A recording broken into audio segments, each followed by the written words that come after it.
Hello everyone, this is HG Shaves here. I'm back with another video. Today I'm especially excited because we made it to the end of Austere August 2020, and today I thought I would just kind of do my last shave that I have to do, but also just kind of reflect on what I learned this month from being austere.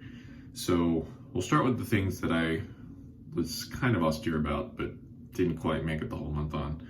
And that would be my hardware, the razor and the brush. So today I'm going to be using this Declaration Grooming Unicorn Ivory B9A. I was using a B4 for the first 3 weeks and then eventually decided that that brush just wasn't for me.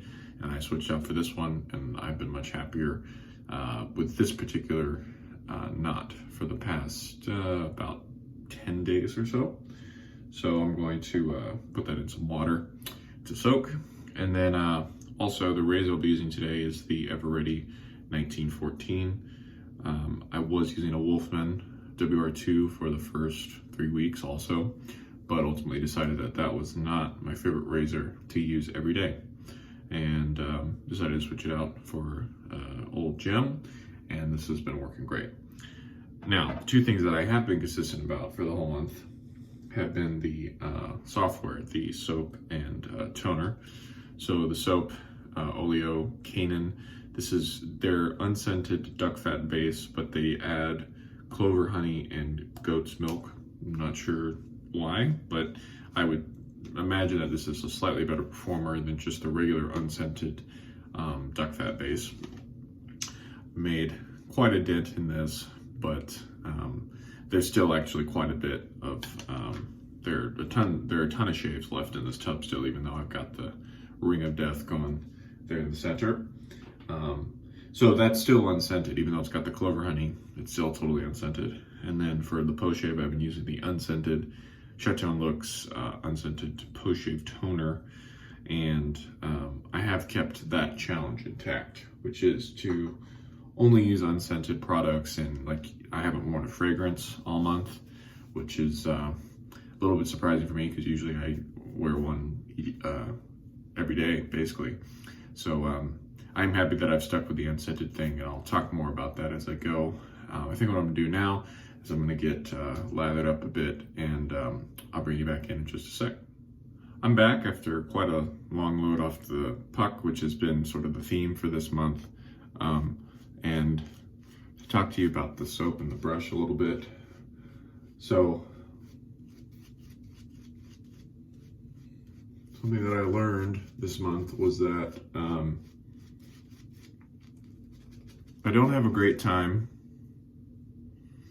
when both the soap and brush are not the easiest thing to work with. So these high density badger knots have a tendency to kind of just eat up soap, and it's very rare that you'll overload with one of these kinds of brushes. And so when you use a soap that's as firm as this particular base is, and by firm I don't mean that it's like a hard puck of soap, but it you can't make an indent in it, and I've never been able to this month. Even when I've gotten some more water integrated into the puck just from kind of using it in a normal way, I was never able to make a dent. So it's a firm soap anyway, and those are going to be a little bit more difficult to get loaded into your brush depending on what kind of brush you're using. So in hindsight, if I could have gone back, assuming I would have changed up the brush before, I would have considered changing up the soap base, because this was, I think, one of my only unscented options that I could have used. I probably would have used a brush that was a bit better at picking up soap and also just didn't eat up soap as much. So, either a synthetic comes to mind, or even just like a really scrubby boar. Boars can kind of eat up the soap too, but they also pick up soap very well. just because of kind of the nature of their brush fibers. So that's been my main comment on working with the 2 different brushes that I use this month, and also working with soap. So what I'm gonna do is I'm gonna keep working this, and I'll bring you back in when I'm ready to shave.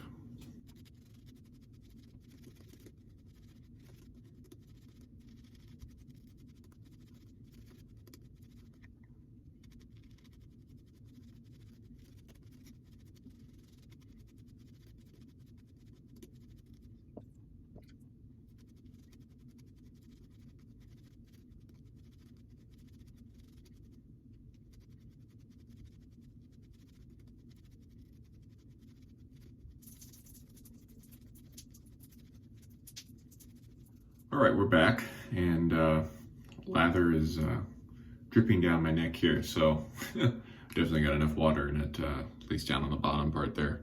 So yeah, so beyond the fact that the soap, you know, is a little difficult to load up, it's otherwise been very nice to work with all month. You know, I feel like it, perhaps because of the addition of the goat's milk into this particular formula, I feel like it has a really great skin feel, or sorry, face feel. You know, while you're shaving, it feels very nice. And as far as the post-shave, in conjunction with the toner, I've never had any kind of dryness or anything like that from the soap. I did have some issues, kind of just razor burn, irritation at the beginning of the month when I was still using the Wolfman. So that caused me some grief, but I don't think the soap specifically did.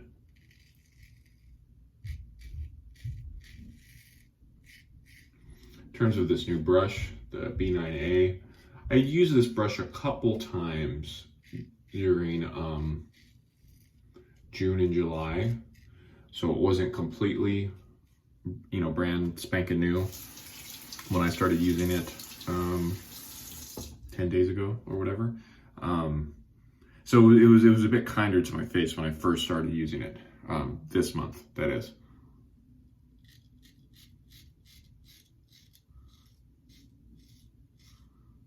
Whereas the B4, I had never used that before.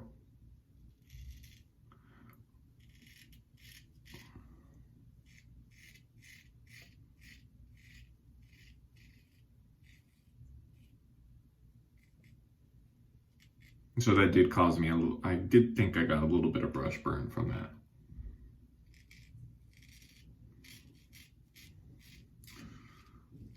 Regarding the razor, this is by no means a mild razor, but sorry, getting some soap off the handle here. It was slipping on me a little bit.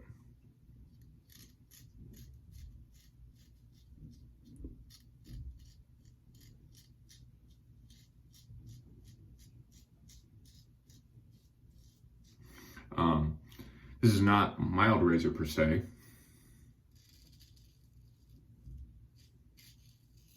but it's not as like brutally efficient as that Wolfman is.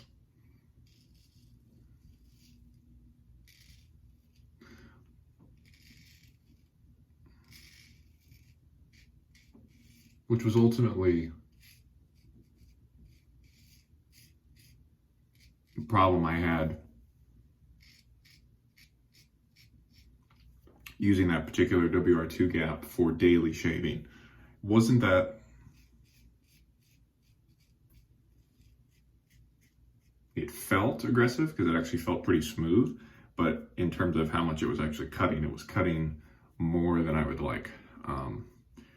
Whereas, these old vintage gems, the vast majority of them are not going to be anywhere near that efficient. They might feel similarly aggressive, but not as efficient. So nice first pass there. There's one particular stroke with this razor that I've been absolutely loving this week that I'm going to point out on the next pass. So I'm going to rinse and then bring you back in for that.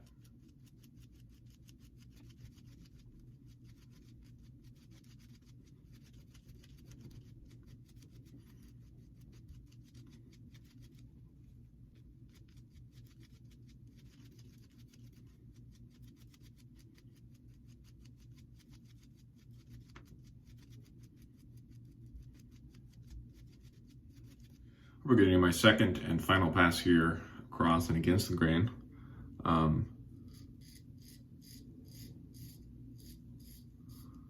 think this razor feels pretty good with the grain.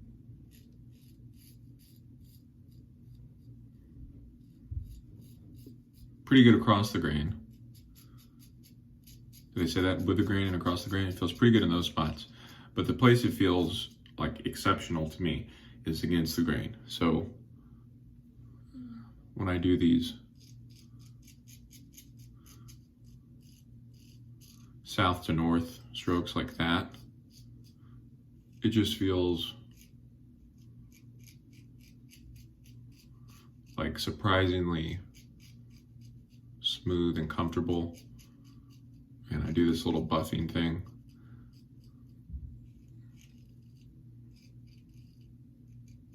And it feels great. It feels even better under the neck, which I'll point that out when we get there.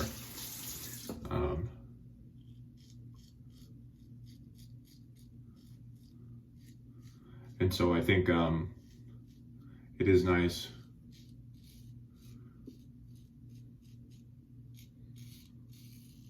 to have razors like this out there that are not necessarily mildest or even smoothest thing for your with the grain and against the grain, but then when you go against the grain, it's like even better, especially if you're someone who goes against the grain for multiple passes. Like if on pass 2 and 3 you do some kind of against the grain motion, I think that's where a razor like this would be extra nice for you. I told my buddy GF that I was going to talk about getting under the nose with this razor because it's a little bit tricky. So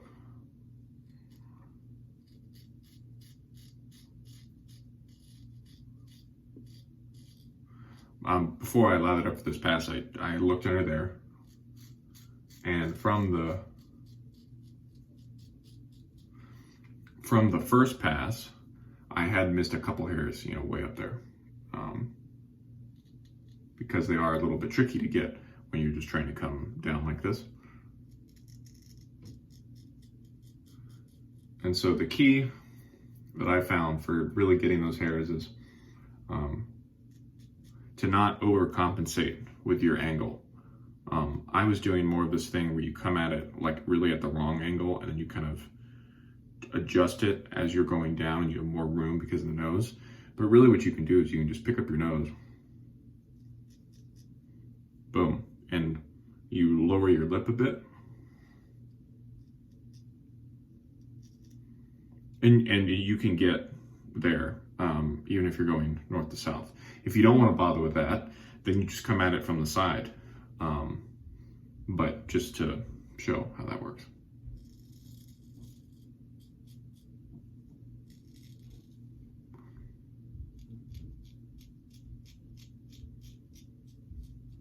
Getting right here is always, not always, but usually a challenge for me with most razors. It's just something about the way that the skin turns. It's difficult for me to get a solid angle on it. So here's the part where this razor feels excellent to me.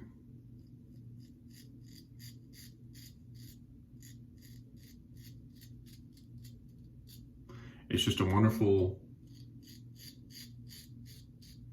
audio feedback. Love how that sounds. You know, not only can you hear the hair being cut, you can feel it being cut, but hold on. But it's not overly harsh or anything like that. I think with some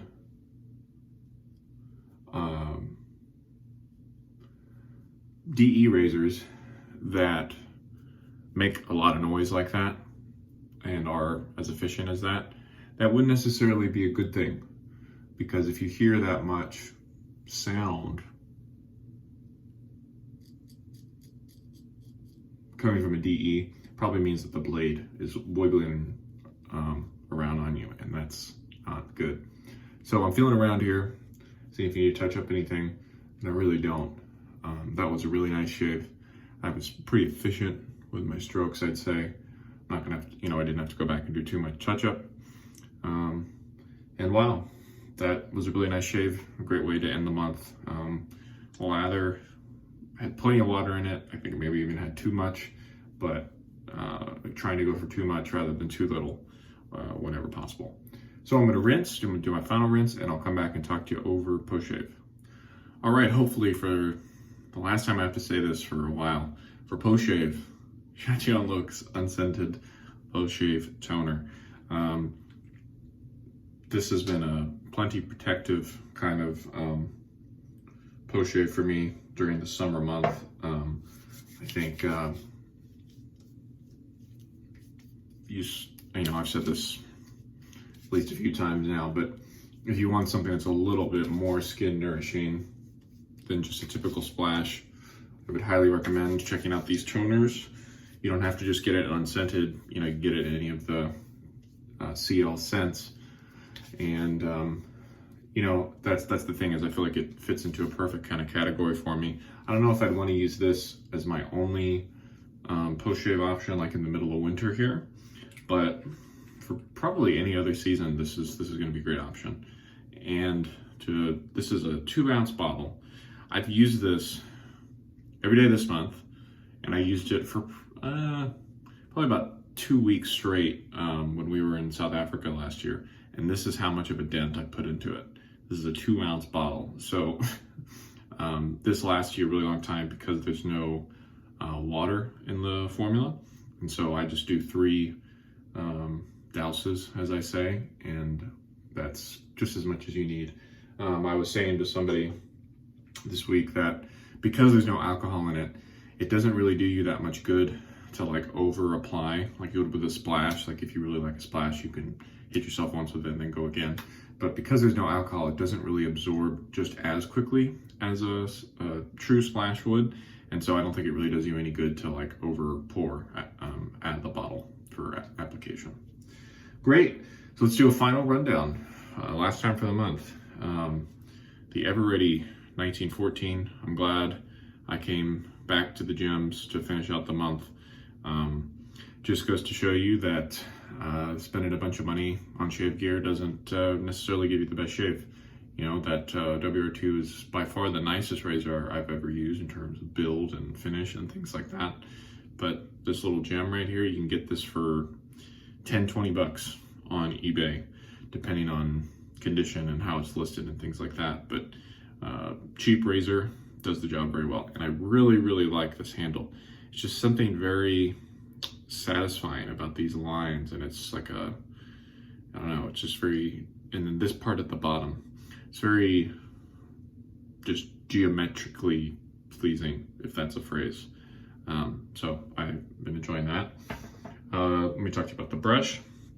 For whatever reason, possibly because it was a little bit more broken in, this brush ended up being more enjoyable for me to use compared to the B4, and it's still breaking in even. It's not all the way done, but nice brush, better than the B4. Glad I went away from the B4. And finally, I already told you about the post shave, and just one more time for Oleo, now Oleo and Company, formerly known as Oleo Soapworks, and their Canaan soap. I think it's a better option than their regular unscented duck fat base, because you get the extra goat's milk and clover honey. So unless you have some sort of allergy issue or aversion to clover honey and goat's milk, you might as well get that one. And I do understand the people that say that you do need an unscented soap sometimes. So it's good to have around before you go to your doctor visit or whatever. So that's that. Thank you all so much for watching, especially if you've followed any of these videos throughout the past month, really. What's coming up next? Well, I think I have to do something completely different next week. So new brush, new razor, new soap, new aftershave. I mean, it's probably going to shock my system to use so many new products all at the same time. But hey, let's live a little in September. So very much looking forward to that. I have some cool things on the horizon. Plenty of stuff that I still need to try out. So there won't be a shortage of new products. But I think that's it. This has been HG Shaves. Thank you so much, and see you next time. Bye-bye.